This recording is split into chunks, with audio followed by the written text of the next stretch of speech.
In this video, I'll show you how to turn on or off online status in Facebook and Messenger. Ensure you subscribe and turn on the bell notification to this channel for lots of educational guides and contents like this. Head over to your Facebook, right?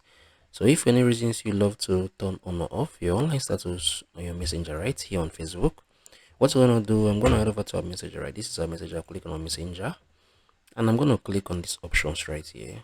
From here, you can see a lot of messages, right? So you're going to see the active status here. So it's currently on. If I click on it, I can turn this off, right? Once I turn it off, I'm going to click on this save and I'm going to reset it, right? So I don't think I'm going to turn this off because this is basically just a tutorial video. I want to show you guys how you can do that, right? So you can on it from here, you can off it from here, right? So this is basically how you can turn on or off online status in Facebook and Messenger. If you found this video helpful, share your thoughts below in the comment section. Thank you guys for watching through. I'll see you all in the very next one.